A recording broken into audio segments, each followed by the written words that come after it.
Vamos lá, meus caros, último presidente da Primeira República, presidente Washington Luiz. Vamos lá, vamos apresentar os principais pontos deste governo. Primeiro ponto, revogação do estado de sítio. Porém, ela foi mantida em alguns estados para conter ali a coluna Prestes, que encerra no ano de 1927, conforme havia dito para vocês no ano anterior. Nós temos aqui também a lei celebrada. O que dizia essa lei celebrada? Nos chama muita atenção, porque foi revogado o estado de sítio, porém foi aprovada a lei celebrada, que dizia o seguinte: ela censurava a imprensa. Então nós temos a imprensa nesse momento no Brasil censurada ali. Por outro lado, restringia o direito de reunião. Estava proibido ali as pessoas se reunirem. O direito de reunião da população foi, não que estava proibido, mas foi extremamente restringido. Essa medida visava combater ali o tenentismo, como também o movimento operário ligado ao PCB, o Partido Comunista Brasileiro, que, apesar de ter sido proibido lá em 1922 pelo presidente Arthur Bernardes, agia ali na clandestinidade, ao ponto que a lei celebrada, ela também criminalizou o PCB, o Partido Comunista Brasileiro. É meio incoerente falar essa situação, sendo que na Constituição permitia ali a abertura de partidos políticos. Qual era o crime do PCB? Bom, até agora a gente não viu.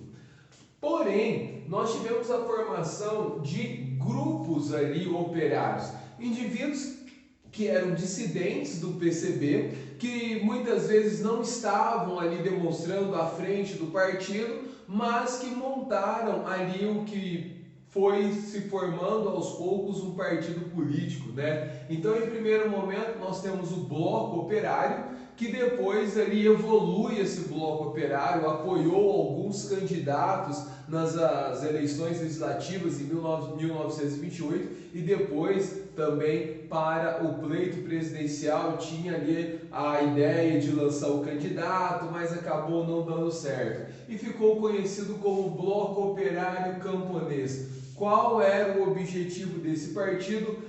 Apoiar ali os trabalhadores rurais e urbanos, fazer uma defesa em cima dos direitos trabalhistas, pois não havia mais condições do país não fornecer direitos aos trabalhadores brasileiros. Sabendo que a situação ainda do país não era muito legal, viu, gente? A coluna Prestes bagunçava ali o contexto dentro do território brasileiro. Havia um medo, um receio ao movimento tenentista ainda no Brasil.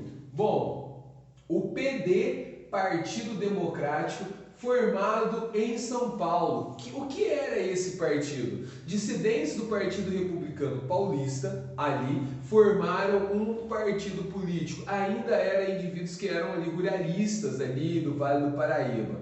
Porém, acabou se juntando a esse partido alguns industriais ali paulistas também, o que deu força para ele, e um grupo ali de jovens, que era famoso, conhecido como Partido da Mocidade, acabou incorporando ali, e uma das principais defesas era se posicionar contra ali a política do café com leite. Ponto extremamente importante agora. Nós estamos falando de um partido político que se posiciona contra a política tradicional do próprio estado de São Paulo.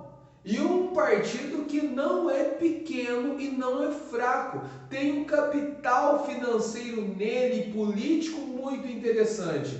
Nós temos aqui jovens fazendo parte desse partido, nós temos aqui ruralistas discordando do Partido Republicano Paulista e temos industriais, uma força muito grande ali que vão incorporar este partido político também. Isso é fundamental para vocês. Por outro lado, no ano de 1929, nós temos a quebra da Bolsa de Valores de Nova York. O crack de 29, que se a economia brasileira já estava em crise, arrebenta completamente.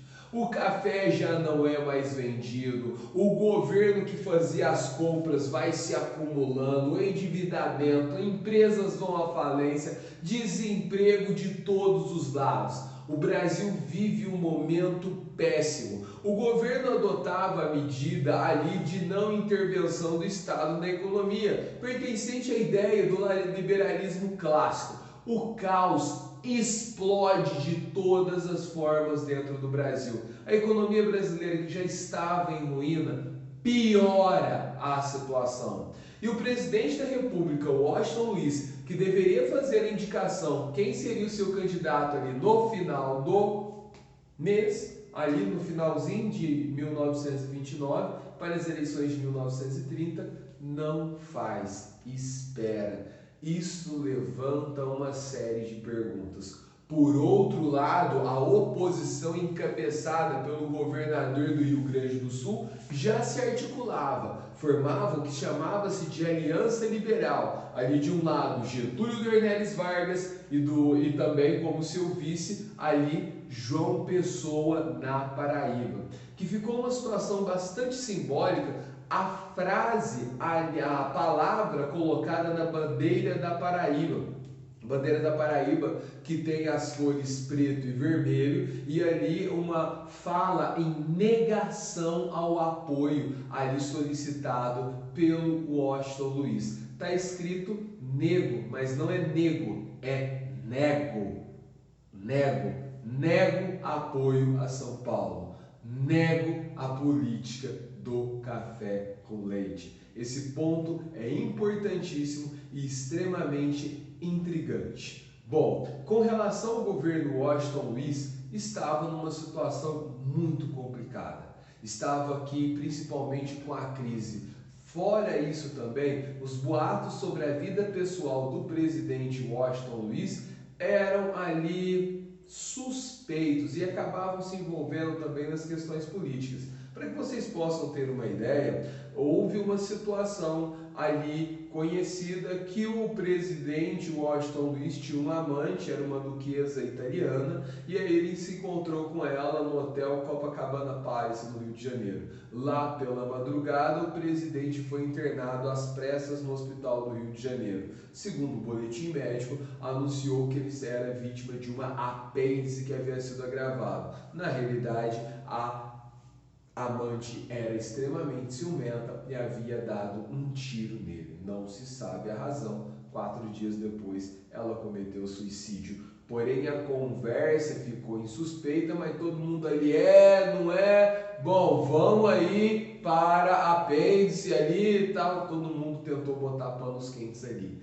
Olha, presta atenção, a situação não era boa. Fofocas, fala do presidente, era uma situação extremamente complicada. Por outro lado também, o presidente da República fez alguns anúncios interessantes ali.